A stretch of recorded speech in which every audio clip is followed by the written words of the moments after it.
ಆಕಾಶವಾಣಿಯ ವನಿತಾ ವಿಹಾರ ಯುಗಾದಿ ಸಂಭ್ರಮ ಸರಿಗಮ ವಿಶೇಷ ಕಾರ್ಯಕ್ರಮಕ್ಕೆ ತಮಗೆಲ್ಲರಿಗೂ ಪ್ರೀತಿಯ ಸ್ವಾಗತ. ಇಂದು ಬೆಂಗಳೂರು ಗ್ರಾಮಾಂತರ ಜಿಲ್ಲೆ ವಿಜಯಪುರದ ಮನೋನ್ಮಣಿ ಕಲಾಬಳಗದಿಂದ ಯುಗಾದಿ ವಿಶೇಷ ಕಾರ್ಯಕ್ರಮವನ್ನು ಪ್ರಸ್ತುತಪಡಿಸುತ್ತಿದ್ದೇವೆ.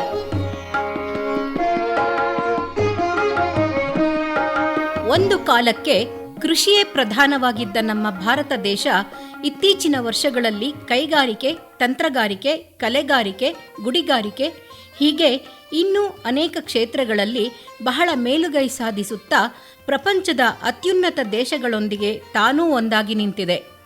ವೈಚಾರಿಕತೆ, ವೈಜ್ಞಾನಿಕತೆ, ಸಾಂಪ್ರದಾಯಿಕತೆಗಳೊಂದಿಗೆ ಸಾಂಸ್ಕೃತಿಕ ಬೆಳವಣಿಗೆಗಳು ಕೂಡ ನಮ್ಮ ಭಾರತ ದೇಶದ ತ್ರಿವರ್ಣ ಧ್ವಜದೊಂದಿಗೆ ನಭೋಮಂಡಲದವರೆಗೆ ಹಾರಾಡುತ್ತಾ ಭಿನ್ನತೆಯಲ್ಲಿ ಏಕತೆಯ ಅರ್ಥವನ್ನು ಬಹು ಸಮರ್ಥವಾಗಿ ಸಾರುತ್ತಿವೆ.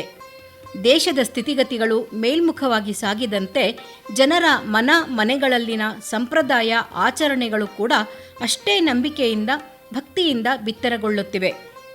ಆಧ್ಯಾತ್ಮದ ತಳಹದಿಯ ಮೇಲೆ ನೆಲೆಗೊಂಡಿರುವ ಈ ದೇಶದಲ್ಲಿ ಹರಿವ ನದಿಗಳಿಂದ, ಸಾಗರಗಳಿಂದ, ಮರಗಿಡಗಳ ಬಗೆ ಬಗೆಯ ಹೂ ಹಣ್ಣುಗಳಿಂದ, ದವಸ ಧಾನ್ಯಗಳಿಂದ, ಗಿರಿಗಹ್ವರಗಳಿಂದ, ಮುಗಿಲೆತ್ತರದ ಹಿಮಶಿಖರಗಳಿಂದ, ಖಗ ಮೃಗಗಳಿಂದ ನಮ್ಮ ದೇಶ ಮರ್ತ್ಯದ ಮಂದಾರವೆನಿಸಿದೆ. ಇಂತಹ ಹೇಮಂತ, ಧೀಮಂತ, ಶ್ರೀಮಂತ ದೇಶದಲ್ಲಿ ಹಬ್ಬ ವಾರಗಳಿಗೇನೂ ಕಡಿಮೆಯಿಲ್ಲ. ಪ್ರತಿದಿನವೂ ಒಂದಲ್ಲ ಇನ್ನೊಂದು ಕಡೆ ಹಬ್ಬ, ಹರಿದಿನ, ಹುಣ್ಣಿಮೆ, ಅಮಾವಾಸ್ಯೆ, ಪೂಜೆ, ಪುರಸ್ಕಾರ, ದಾಸೋಹದ ಸಂಭ್ರಮಗಳು ನಡೆಯುತ್ತಲೇ ಇರುತ್ತವೆ. ಹಾಗಾಗಿಯೇ ಭಾರತ ದೇಶವನ್ನು ಪ್ರಪಂಚದ ಶ್ರೀಮಂತ ಸಂಸ್ಕೃತಿಯ ತಾಯಿ ಎಂದು ಕರೆದಿದೆ ವಿದ್ವತ್ ಲೋಕ, ವಿಚಾರ ಲೋಕ ಹಾಗೂ ವಿಜ್ಞಾನ ಲೋಕ. ಅದರಲ್ಲೂ ಭಾರತೀಯ ಪರಂಪರೆಯಲ್ಲಿ ಹಬ್ಬಗಳಿಗೆ ಬಹು ಪ್ರಮುಖ ಸ್ಥಾನ. ಹಬ್ಬಗಳು ಮನುಷ್ಯನ ಯಾಂತ್ರಿಕ ಬದುಕಿನಲ್ಲಿ ಮುದುಡಿದ ಮನಸ್ಸನ್ನು ಪೂಜೆ ಆಚರಣೆಗಳೊಂದಿಗೆ ಮುದಗೊಳಿಸಿ ನಾಳಿನ ಬದುಕನ್ನು ಚೈತನ್ಯಗೊಳಿಸುವ ರಸಗಳಿಗೆಗಳು. ಹಬ್ಬ ಬಂತೆಂದರೆ ನಮ್ಮಲ್ಲಿ ಅದೇನೋ ಸಂತೋಷ, ಅದೇನೋ ಸಂಭ್ರಮ ಮನೆ ಮಾಡಿಬಿಡುತ್ತದೆ. ಎಷ್ಟೇ ದೈನಂದಿನ ಶ್ರಮಗಳಿದ್ದರೂ ಹಬ್ಬದ ಬರುವಿಕೆಯಲ್ಲಿ ಮನಸ್ಸು ಆಹ್ಲಾದಗೊಳ್ಳುತ್ತದೆ. ಅದು ಇಂದಿನ ದಿನಮಾನಗಳಲ್ಲಂತೂ ಹರಿದು ಹಂಚಿ ಹೋದ ಮನೆ ಮಂದಿಯನ್ನೆಲ್ಲ ಒಂದೆಡೆ ಸೇರಿಸಿ ಸಂಭ್ರಮಿಸುವಂತೆ ಬಾಂಧವ್ಯಗಳನ್ನು ಬೆಸೆಯುವ ದಿವ್ಯ ಭವ್ಯತೆಯ ಸಾಂಕೇತಿಕ ಗಳಿಗೆಗಳಾಗಿವೆ. ಇದನ್ನೆಲ್ಲ ನಾನು ಇಲ್ಲಿ ಹೇಳುತ್ತಿರುವಾಗ ಈಗಾಗಲೇ ಕೇಳುಗರೆ, ಇನ್ನೇನು ಬರಲಿರುವ ಯುಗಾದಿ ಹಬ್ಬದ ಕುರಿತು ನಿಮ್ಮ ಮನಸ್ಸುಗಳು ಕುತೂಹಲದಿಂದ ತುಂಬಿ ಹೋಗಿದೆಯಲ್ಲವೇ? ಸರಿ, ಹಾಗಾದರೆ ಈಗ ನಾವು ಯುಗಾದಿಯ ಕುರಿತಾದ ಅದರ ವಿಶೇಷತೆ, ವಿಸ್ಮಯತೆಗಳ ಬಗ್ಗೆ ತಿಳಿದುಕೊಳ್ಳೋಣವಾ? ಯುಗಾದಿ ಕಳೆದರೂ ಯುಗಾದಿ ಮರಳಿ ಬರುತ್ತಿದೆ, ಹೊಸ ವರುಷಕ್ಕೆ ಹೊಸ ಹರುಷವ ಹೊಸೆತು ಹೊಸೆತು ತರುತ್ತಿದೆ, ಹೊಸೆತು ಹೊಸೆತು ತರುತ್ತಿದೆ. ಓ, ಆಗ್ಲೇ ನಮ್ಮ ಮನೋನ್ಮಣಿ ಕಲಾ ಬಳಗದ ಆಶಾ, ಸೌಮ್ಯ, ದೀಪ, ಶ್ವೇತಾ, ಶೈಲಾ, ಮಂಜುಳಾ ಎಲ್ಲರೂ ಬಂದೇ ಬಿಟ್ಟಿದ್ದೀರಿ. ತುಂಬ ಸಂತೋಷ. ಹೌದು ಸ್ವರ್ಣ, ನಾವೆಲ್ಲರೂ ಆಗಲೇ ಬಂದ್ವಿ. ನೀವು ನಮ್ಮ ದೇಶದ ಹಿರಿಮೆ ಬಗ್ಗೆ, ಹಬ್ಬ ಹರಿದಿನಗಳ ಬಗ್ಗೆ ಹೇಳ್ತಿದ್ರಲ್ಲ, ಕೇಳಿಸ್ಕೊತಾ ಇದ್ವಿ. ಹೌದು ಸ್ವರ್ಣ, ಅದೇ ಯುಗಾದಿ ಹಬ್ಬ ಬರ್ತಿದೆ ಅಂದ್ರಲ್ಲ, ಯುಗಾದಿ ಹಬ್ಬವಂತೂ ಆಚರಿಸ್ತೀವಿ. ಆದರೆ ಅದರ ಅರ್ಥ ಏನು ಅಂತ ಹೇಳಿ. ಹೌದೌದು, ಯಾವುದೇ ಹಬ್ಬ ಆಚರಣೆ ಮಾಡುವಾಗ ಅದರ ಅರ್ಥಗಳನ್ನು ತಿಳ್ಕೊಂಡು ಆಚರಿಸಬೇಕು. ಇಲ್ಲ ಅಂದರೆ ಕುರುಡ ಆನೆಯನ್ನು ವರ್ಣಿಸಿದ ಹಾಗೆ ಆಗುತ್ತದಷ್ಟೇ. ಆಯ್ತಾಯ್ತು, ಈಗ ಎಲ್ಲರೂ ಸ್ವಲ್ಪ ಸುಮ್ಮನಿರಿ. ನೀವು ಹೇಳಿ ಸ್ವರ್ಣ, ಯುಗಾದಿ ಅಂದರೆ ಏನು ಅಂತ. ನಿಮ್ಮೆಲ್ಲರ ಈ ಕುತೂಹಲ ನೋಡಿ ನನಗಂತೂ ಬಹಳ ಖುಷಿಯಾಗ್ತಿದೆ. ಹೊಸತನದ ಆವಿಷ್ಕಾರಕ್ಕೆ ಕುತೂಹಲವೇ ತಾಯಿ ಅಂತಾರೆ. ಇರಲಿ, ಈಗ ದೀಪ, ಯುಗಾದಿ ಅಂದರೆ ಏನು ಅಂತ ಕೇಳಿದೆ ಅಲ್ವಾ ನೀನು? ಯುಗ ಅಂದರೆ ಹೊಸ ವರ್ಷ, ಆದಿ ಅಂದರೆ ಆರಂಭ ಅಂತ. ಅಂದರೆ ಪ್ರತಿ ವರ್ಷವೂ ಫಾಲ್ಗುಣ ಮಾಸದ ಅಮಾವಾಸ್ಯೆಗೆ ಆ ವರ್ಷ ಕೊನೆಯಾಗುತ್ತೆ. ಅದರ ಮಾನ್ಯ ದಿನ ಬರುವ ಮುಂದಿನ ಸಂವತ್ಸರದ ಮೊದಲ ತಿಂಗಳು ಚೈತ್ರ ಮಾಸ. ಚೈತ್ರ ಮಾಸದ ಮೊದಲ ದಿನವೇ ಯುಗಾದಿ.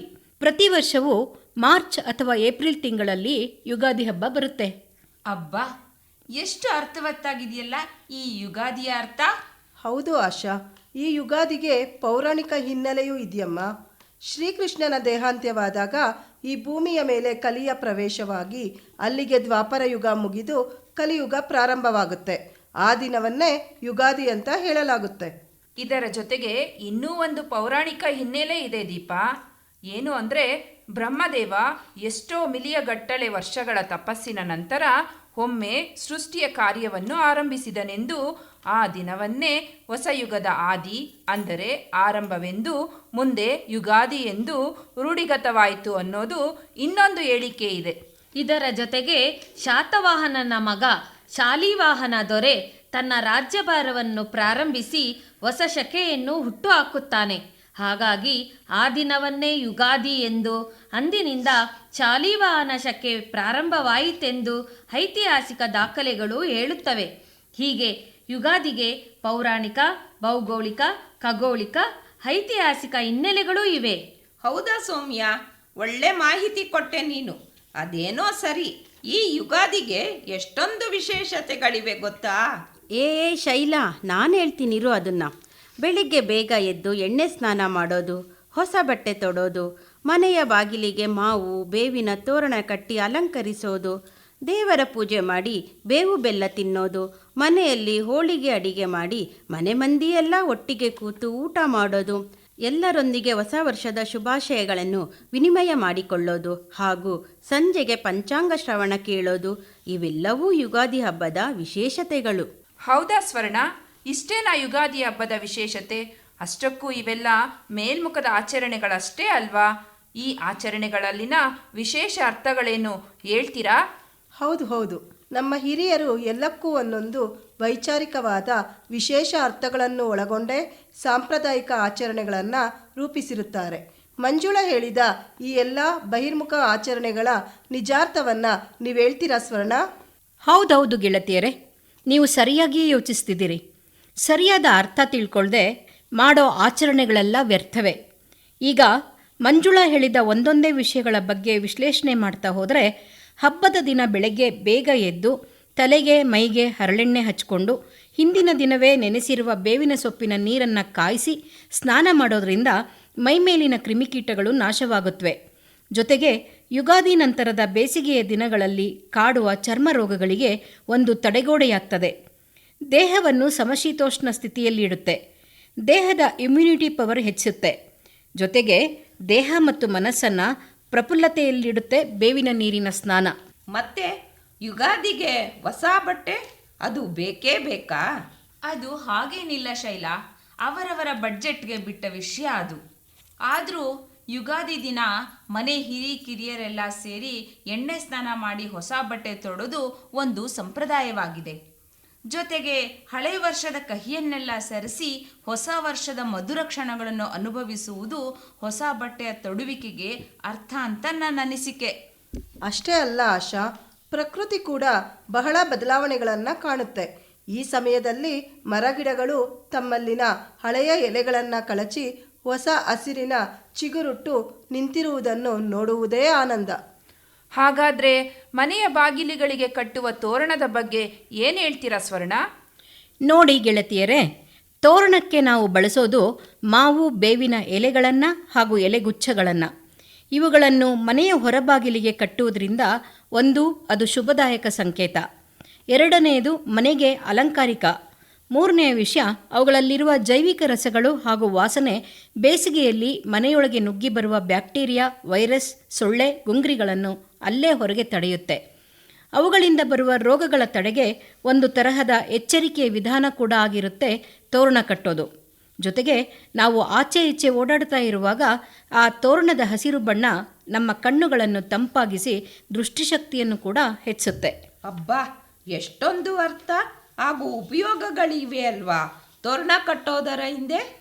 ಹೌದು ಶೈಲಾ, ಅದರ ಜೊತೆಗೆ ಹಬ್ಬದ ದಿನ ಪ್ರತಿ ಮನೆಯ ಮುಂದೆ ಬಣ್ಣ ಬಣ್ಣದ ದೊಡ್ಡ ರಂಗೋಲೆಗಳನ್ನು ಹಾಕಿರ್ತಾರೆ. ಅದನ್ನು ನೋಡೋಕೆ ಚಂದ.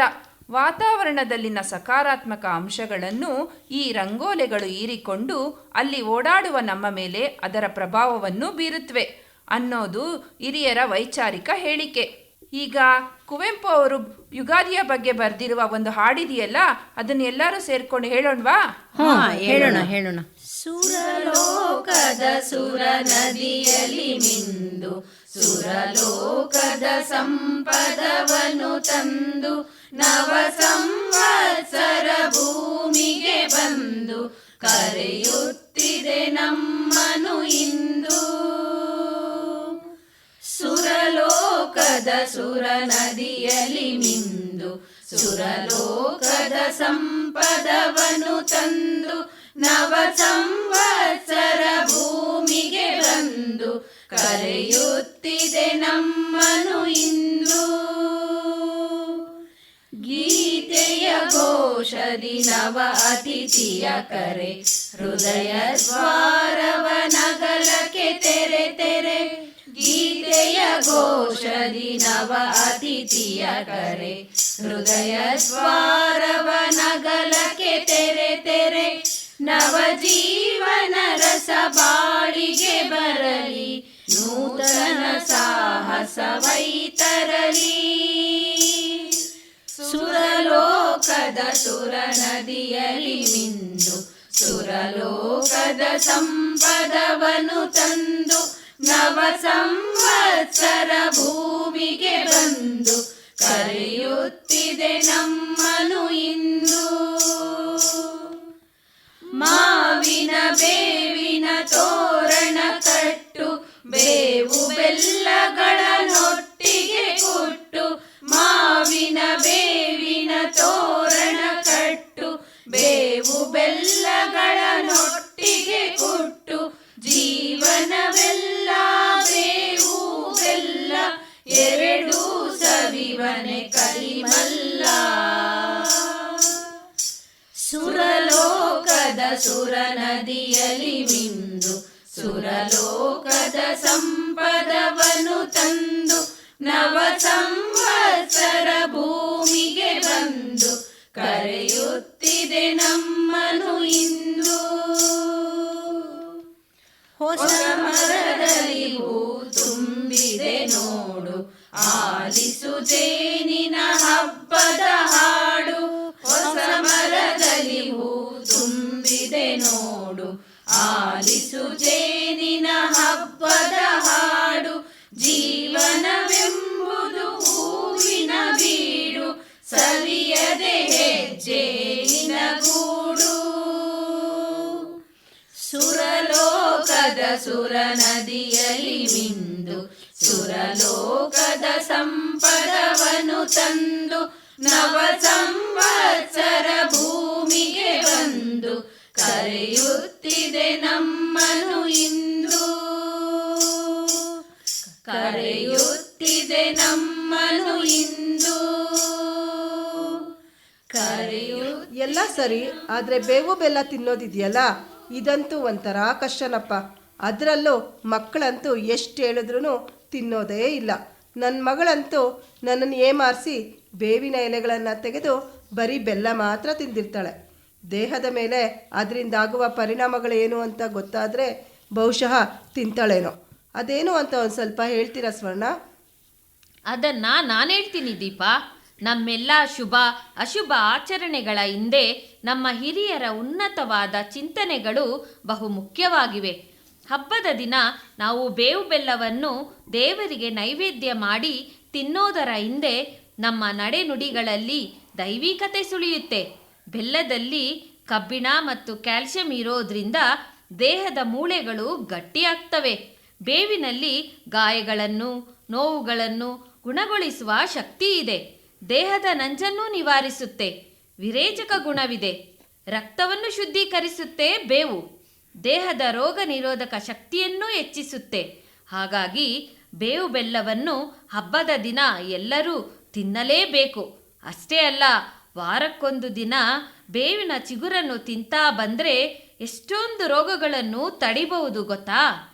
ಜೊತೆಗೆ ಮುಂಬರುವ ದಿನಗಳ ಸುಖ ದುಃಖಗಳನ್ನು ಹಿಗ್ಗದೆ ಕುಗ್ಗದೆ ಸಿಹಿಯನ್ನು ಸವಿದಂತೆ ಕಹಿಯನ್ನೂ ಆಸ್ವಾದಿಸುವ ಸಂಕೇತವಾಗಿ ಬೇವು ಬೆಲ್ಲವನ್ನು ಯುಗಾದಿಯ ದಿನ ತಿನ್ನಲೇಬೇಕು.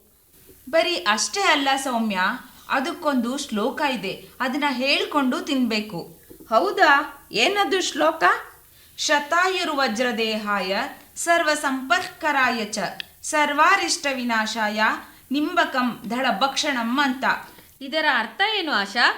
ಅಂದರೆ ಬೇವು ಬೆಲ್ಲನ ತಿನ್ನೋದ್ರಿಂದ ದೇಹ ವಜ್ರದಂತೆ ಗಟ್ಟಿಗೊಳ್ಳುತ್ತೆ, ಸಕಲ ಸಂಪತ್ತುಗಳು ಒದಗಿ ಬರುತ್ತವೆ, ಮತ್ತೆ ಎಲ್ಲ ಕಷ್ಟಗಳನ್ನು ನಿವಾರಿಸುತ್ತೆ ಅಂತ ಇದರ ಅರ್ಥ. ಸರಿ ಸರಿ.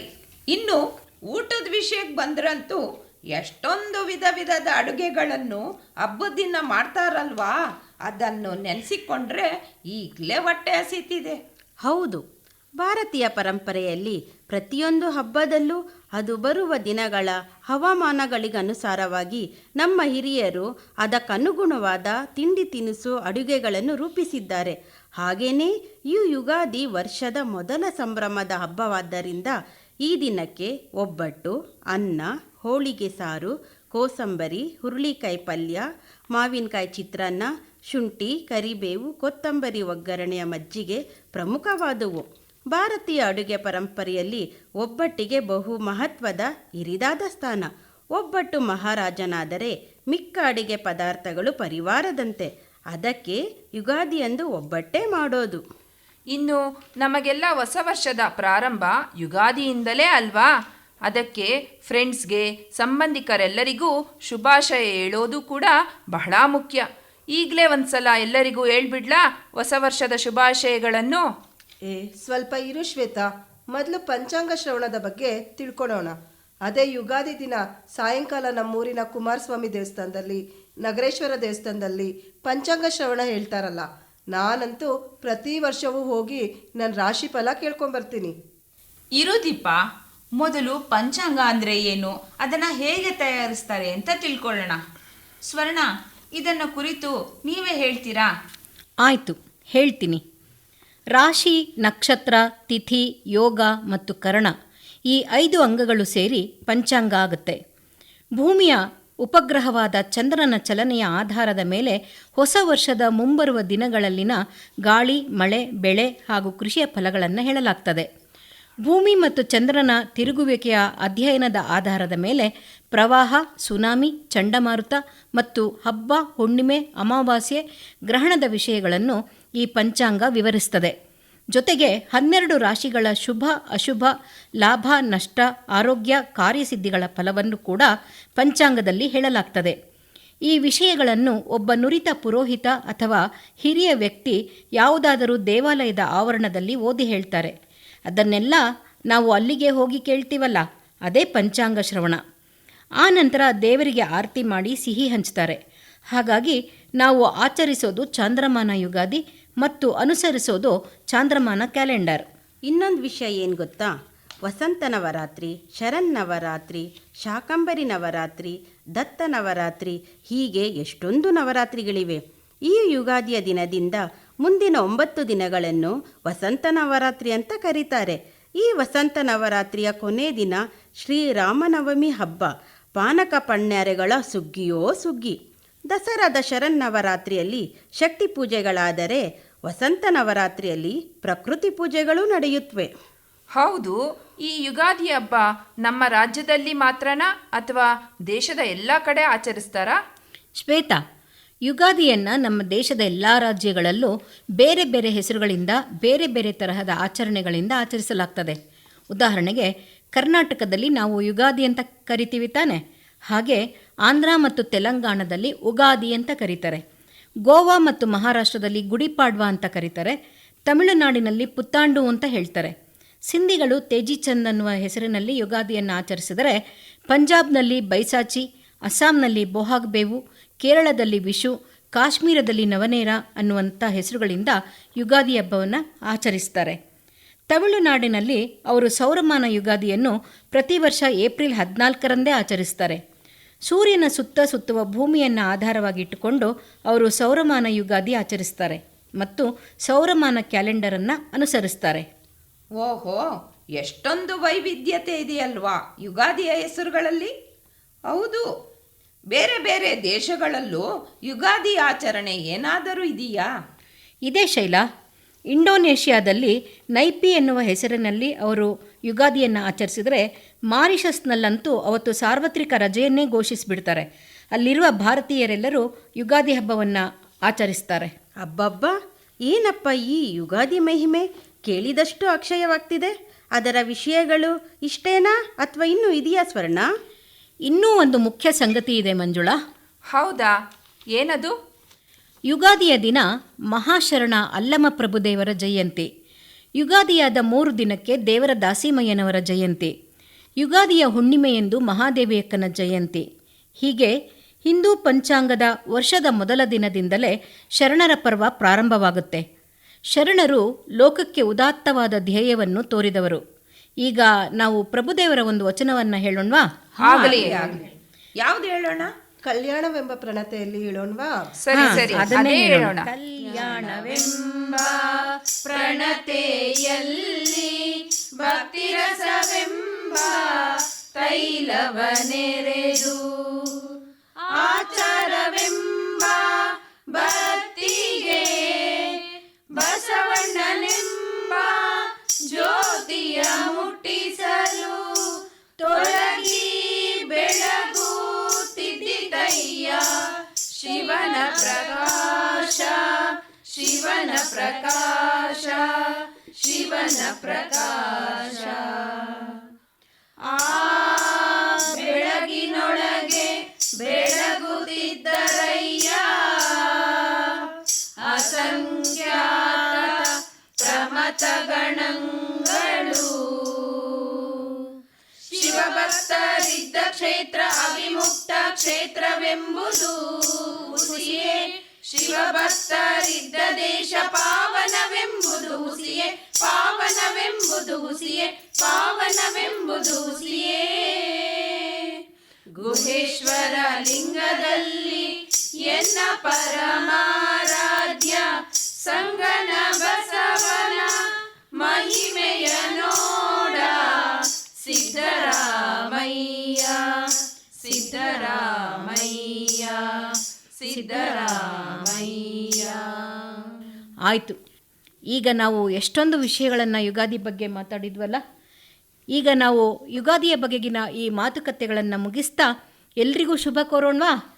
ಹಾಂ, ಸರಿ. ಮನೋನ್ಮಣಿ ಕಲಾ ಬಳಗದ ಸಹೋದರಿಯರಿಂದ ನಾಡಿನ ದೇಶದ ಎಲ್ಲರಿಗೂ ಪರಾಭವ ನಾಮ ಸಂವತ್ಸರದ ಶುಭಾಶಯಗಳು.